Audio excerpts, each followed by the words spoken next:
MLB Pipeline released their top 30 Pittsburgh Pirates podcast for 2023, and myself and Craig Toth are going to break it all down and bring up some things that you might not have thought about this prospect list today on Locked On Pirates. You are Locked On Pirates, your daily Pittsburgh Pirates podcast. Part of the Locked On Podcast Network, your team every day.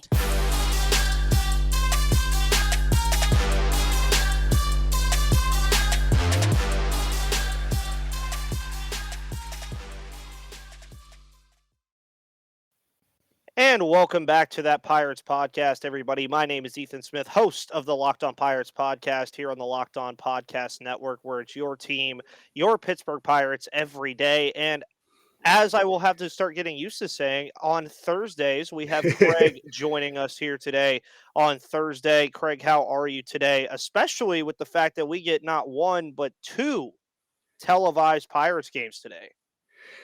Yeah, I'm going to have to figure out how my picture-in-picture works or, set up two TVs or something to be able to, because I mean, especially when you have, Rowanzi going on the other field against Toronto, you definitely want to be watching both of those games. Yes, Mitch Keller and I believe 6 opening day starters against the Yankees, and then Rowanzi starting things off against Toronto. Lots of stuff to watch today. And not too long ago, this is a great segue for this. Not too long ago, Rowanzi Contreras was a prospect who has since graduated, obviously, after having a very solid 2022 opening full season. And MLB Pipeline released their top 30 prospects list for the Pittsburgh Pirates to begin the year, as they do every year. This is a staple on this podcast. It's a staple of prospect stuff when you're getting into the season. It gives these people who make these lists plenty of time to figure things out before the season kicks off. And we are going to start from the bottom down when we're doing this. And I brought it up to Craig before we started that this list, we're going to go through the list first, and then obviously we're going to give our thoughts on the guys and where they're placed and everything. But there are a lot more takeaways from this list other than just numbers and where these guys are. But with all of that said, we're going to go nice picture in picture here. So you probably see me and Craig now in the bottom right corner, which I'm going to see if I can move it to the left corner. Oh, nope. Now Craig is big. See, look, Just now huge, Craig. all right, now it's huge Craig. Now it's probably going to be huge me. All right, there we go. So can't do that, but it might block some stuff in that bottom corner. But when you're looking at what we're working with in this bottom half, clearly most of the time with these prospect rankings, and again, I'm not the biggest guy on where the guys are, more of the fact that they're just in this list, period, or if they're in the top 10. I don't really care that much about the placements and stuff. But if you're looking at something as a prospect person, you look at this list and clearly can tell that most of these guys are in rookie ball and most of them are very young. You're looking at the likes of Yordani De Los Santos, Shaylin Polanco, Junshik Shim. You're looking at Michael Kennedy, who was a draft pick from the Pittsburgh Pirates not too long ago. I believe it might have actually been last year. And then, of course, you have some of the guys like Kanan Smith and Jigba, Carmen Majinski, Hudson Head, Matt Frazier that we all know, Travis Swaggerty as well, who has taken kind of a nosedive in these rankings over the last couple of years. But just from this bottom 10, so 30 to 20, anything that flashes off the page for you in terms of guys that are here?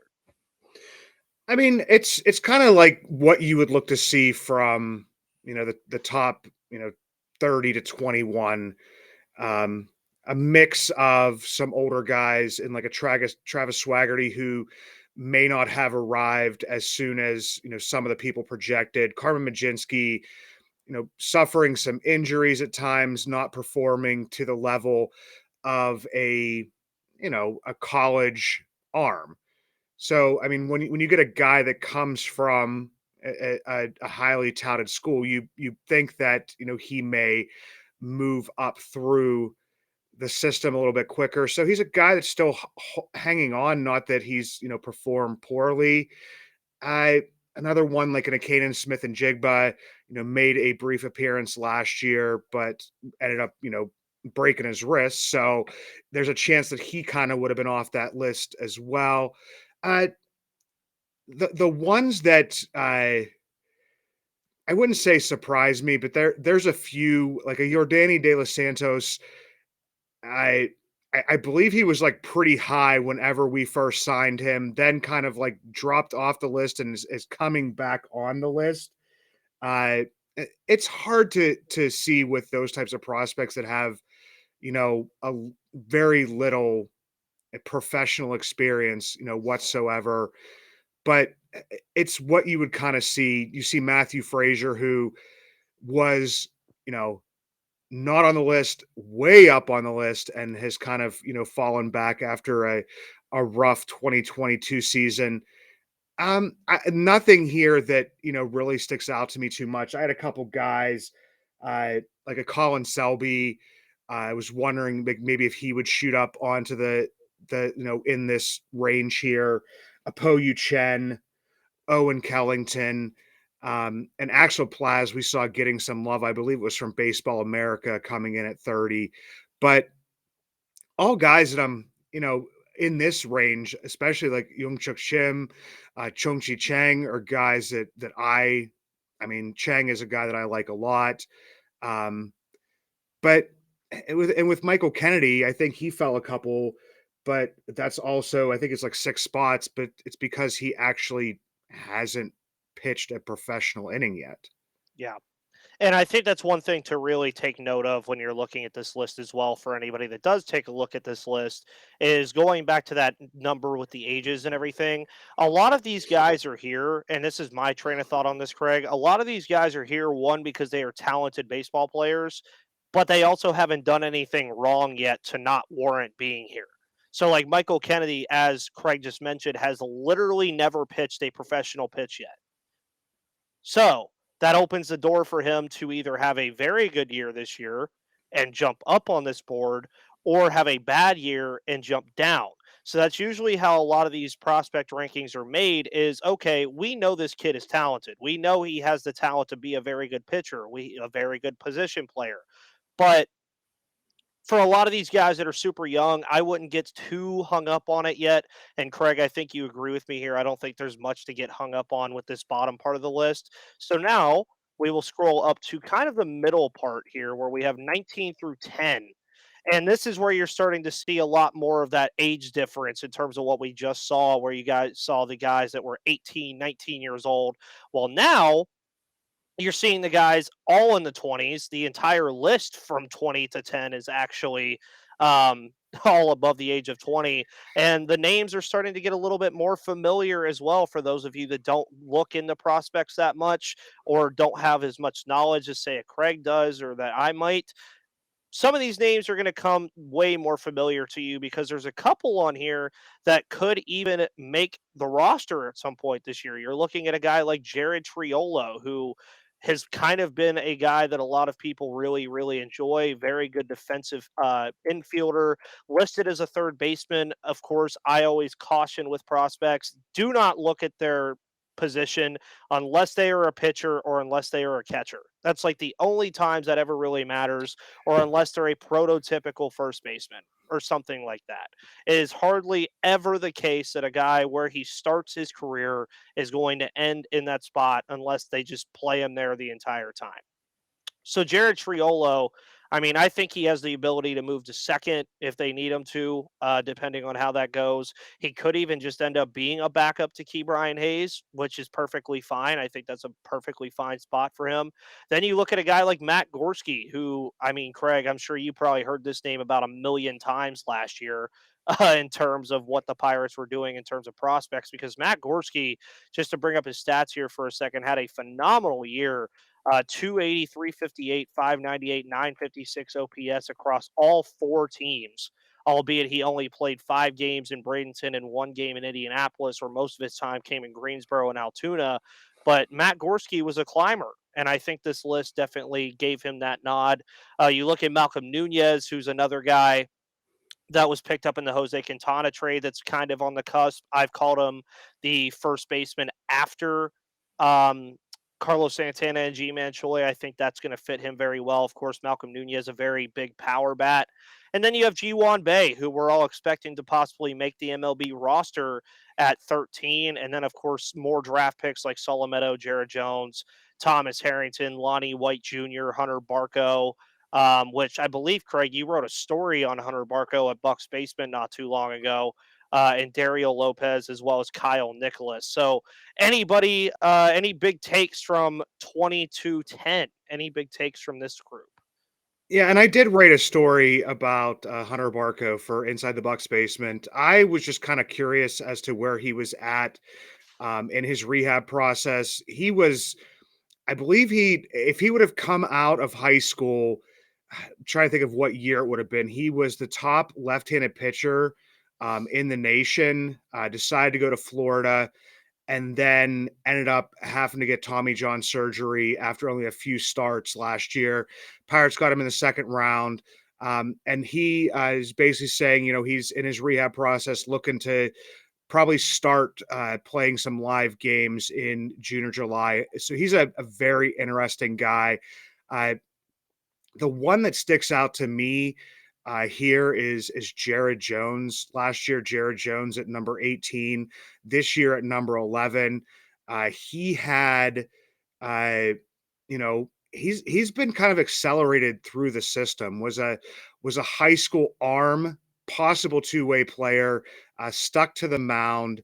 And basically, pitched in Bradenton 2 years ago, pitched in Greensboro last year. I've talked with, anybody I talk to, and I think everybody is starting to get to know this by now, is that it's tough to just look at the numbers from Greensboro, especially on the pitching side.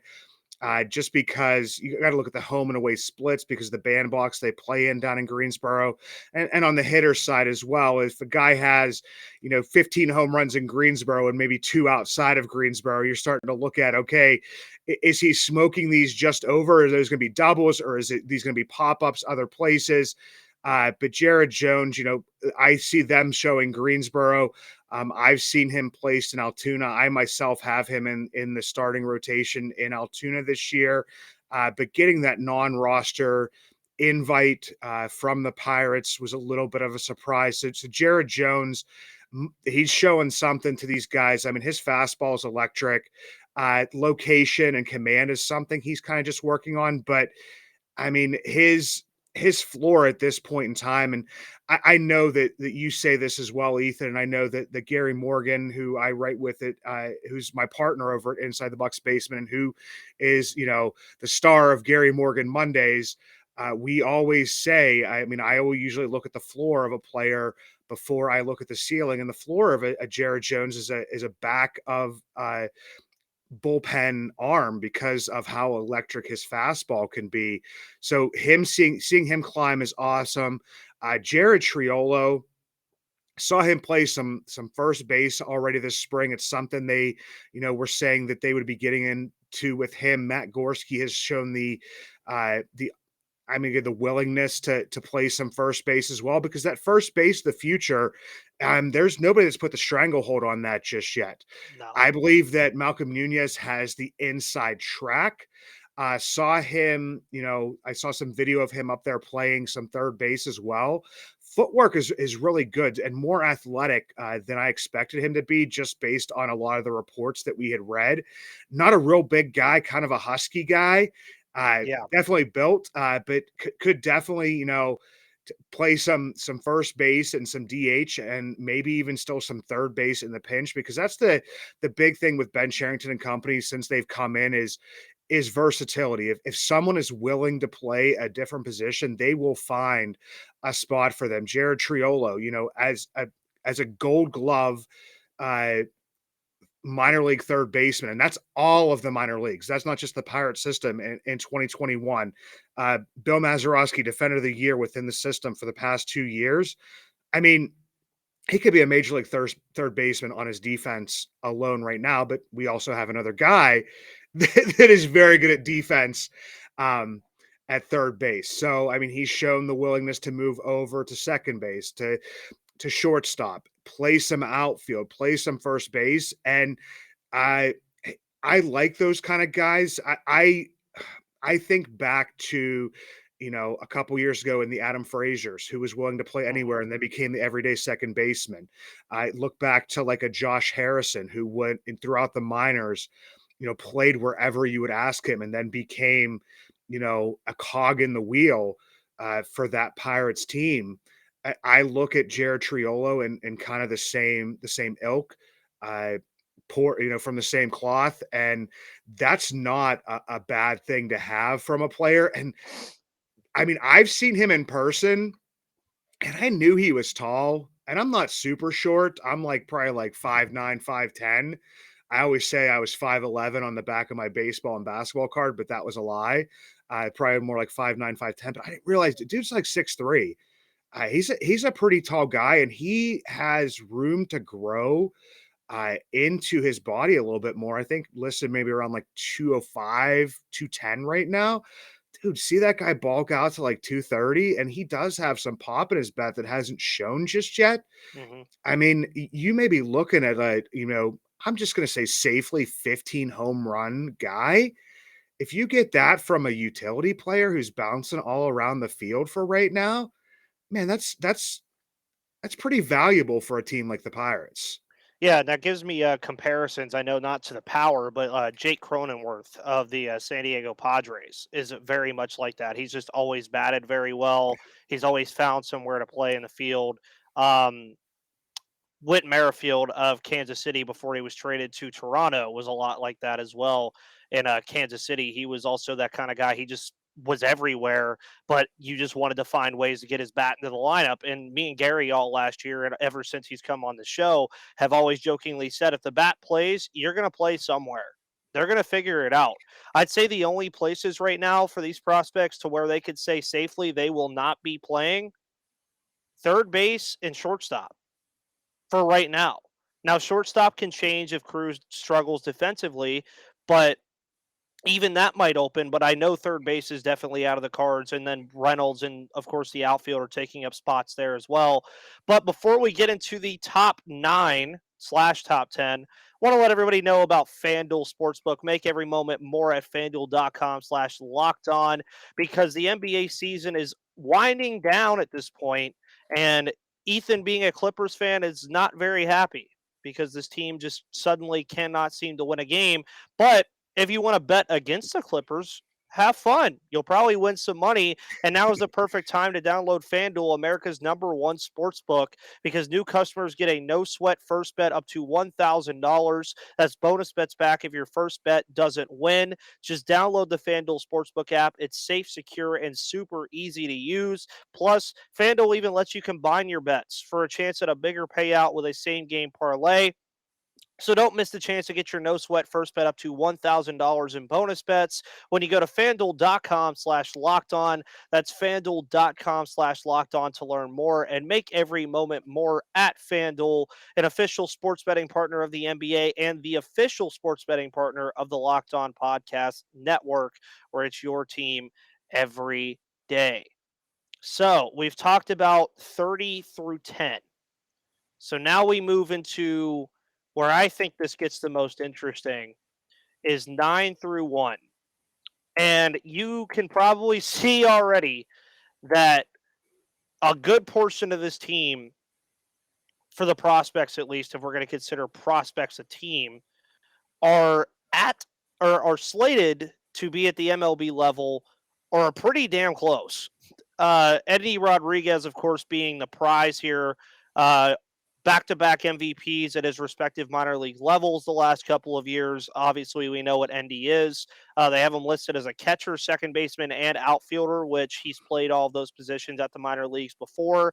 I am also a heathen for switch hitters. So Endy Rodriguez is like my favorite guy in the world right now, because we already have Brian Reynolds. Then you have Carlos Santana. You have Rodolfo Castro. And then you might insert Endy Rodriguez into that lineup at some point. You'll have 4 switch hitters in the lineup, which everybody knows Ethan loves switch hitters. He will literally mentally combust if that happens.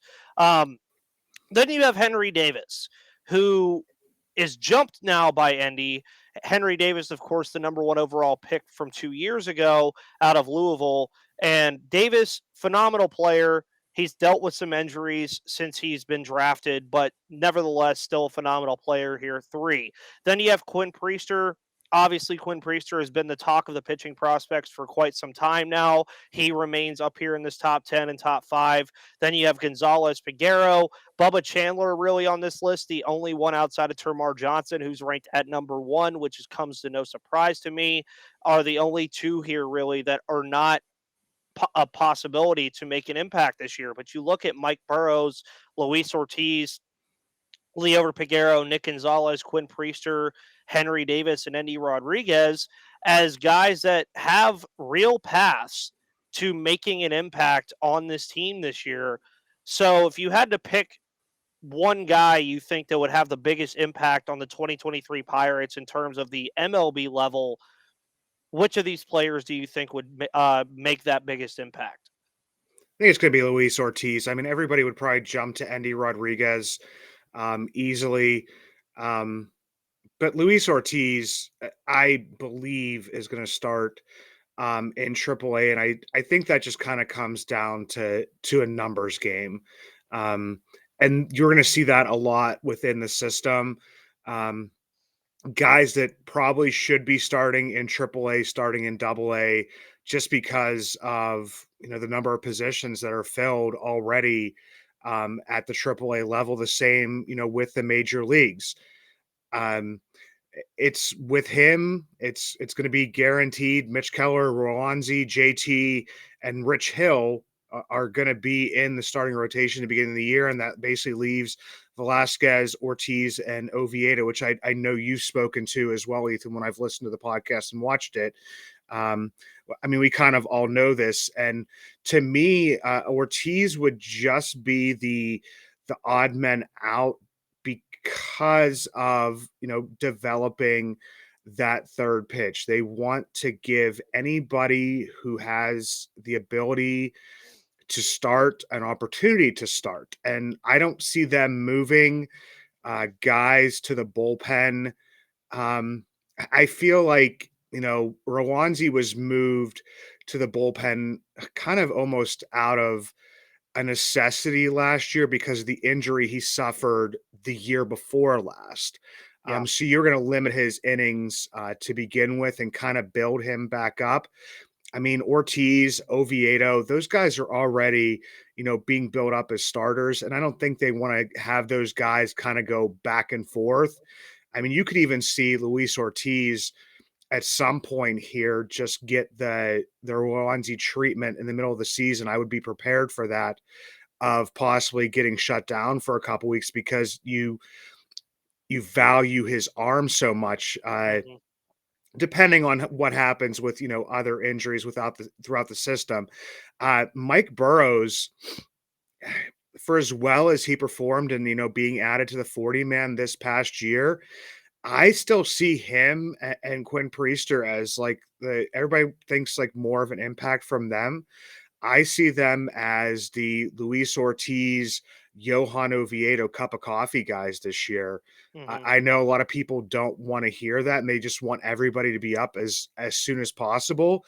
But I mean, even if you trade, Rich Hill at the deadline, Velasquez either traded or moved to the bullpen, depending on, how he's performing. I mean, that opens up 2 spots, and you would think that the first guys on the list there would be, Ortiz and Oviedo.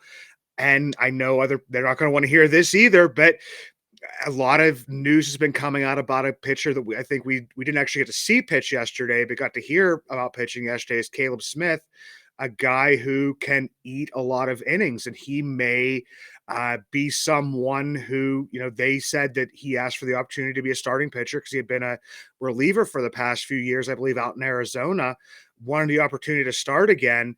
So there's like so many innings that have to be pitched. When you look at a season, there's a minimum number of innings that are going to have to be pitched. And some of that are going to be by guys that they're going to allow to eat those innings. And it's not going to be, aggressive with, the younger arms like a Burrows, like an Ortiz, like a Quinn Priester, who, didn't get to pitch as many innings as he probably should have last year by starting off with his oblique injury. And, Mm-hmm. missing the first about 2 months of the season. Endy, we're going to see him at some point. I'm not at this point going to be able to predict how quickly that is going to happen. Most people are saying June, July because of the Super 2. We'll have to see how it plays out. So that's why I would just kind of have to say it's going to be Luis Ortiz that's going to Yeah. have the best opportunity to make an impression on the team this year. Well, and I also think Luis Ortiz has the easiest track to get on this team as well. I know a lot of people would say Andy Rodriguez does with Austin Hedges manning the starting catching position, but we know already, as you mentioned, that Super 2 exists. And I think it's going to be a lot like what we saw from O'Neal Cruz last year. I believe O'Neal Cruz debuted at the end of May, early June, I think, last year, because they wanted to see adjustments, quote unquote, from him and stuff like that. I think that's what you'll see with Endy. You'll see him come up eventually around like that June, like definitely pre trade deadline. I think pre All Star break, but there's not really a way of telling when that's going to happen. But outside of him and outside of that fact, like you mentioned, Luis Ortiz is right now an odd man out of a rotation. That is a major step forward from what we have seen from this Pirates team the last couple of seasons. Because the last couple of years, Luis Ortiz would have been out there. He would have been like the third starter. Now he's a guy that is going to be placed in AAA just purely out of the fact that there's nowhere to put him at the MLB level yet. And going back to what you said about there's a minimum amount of innings that have to be pitched in a major league season by these teams, that might not sound like much until you hear the number, to where I did it on my calculator real quick when you said it, because I was like, okay, 162 times 9. That means that every single team in Major League Baseball has to dedicate at least 1,458 innings pitched a year. Make it worse, multiply that number by 30. That means that's 43,740 innings that all 30 teams have to dedicate to just pitching on a season. That is not counting the extra inning games. That is not counting the playoffs when you eventually get to that point. That is not counting spring training right now, where you have, say, 28 to 30 spring training games. You multiply that number starts getting even larger. So, again, I also agree with you. A lot of people outside of the organization, especially here at Locked On, has said, yeah, well, you guys have Quinn Priester and Mike Burrows. I said, don't be surprised if you don't see either of them really at all this year. I tell people that all the time. Like, just because they're the guys that are like the known names doesn't necessarily mean that they have spots here, because for either of them to debut, so if you just take both of them as individuals, for either of them to get to the major league level, that means Rich Hill is likely traded, which will probably happen. Velasquez, as you mentioned, is either traded or moved to the bullpen. Then you're jumping Caleb Smith, Johan Oviedo, and Luis Ortiz. So that means you're expecting Quinn Priester or Mike Burrow to jump 3 other pitchers. I don't see it happening. Sometimes it's a great problem to have, though. Like, I mean, if you can't put them there, that just means you either, one, have a solid rotation that's giving you good innings, or two, you just don't have anywhere to put them. And I think that's what it comes down to. Yeah, and the big thing for me with a Quinn Priester, Ben Cherington has kind of shown the pattern of, if a guy isn't on the 40-man, especially as a pitcher to begin the season, that those I would kind of put towards your, cup of coffee type of guys to Yeah. be added to the 40-man at some point during the season. A pitcher who, is a swingman slash starter slash maybe bullpen arm, and like a Cody Bolton, who wasn't added, you may see him added before a Quinn Priester because of his age. Mm-hmm. And his ability to pitch, in multiple roles. And I think that they're thinking that the main importance is to just get these guys innings. And Ben Cherington has said, and here's the thing with Ben Cherington. If Ben Cherington says something and he actually comes out and says it, some of it's most of it he's being honest, especially when it comes to moves. When he Yep. says he's going to do something, when he says he wants to do something, he usually, ends up doing it. And the big thing that he's always come out and said is that to him, Triple A is not much different from the major leagues.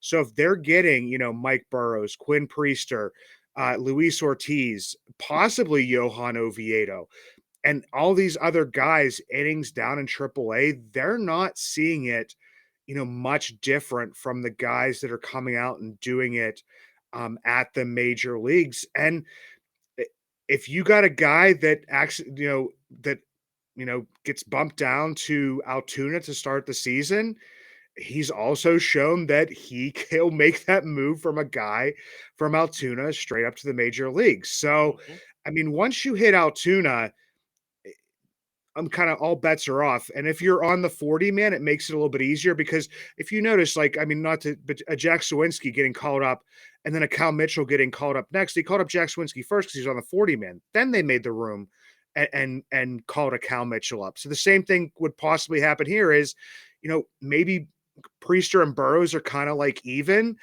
I feel like they would look at, Burrows, who's already on the 40 man, wouldn't have to make, a 40 man move and would just, have to option somebody before they would, make that Quinn Priester move. So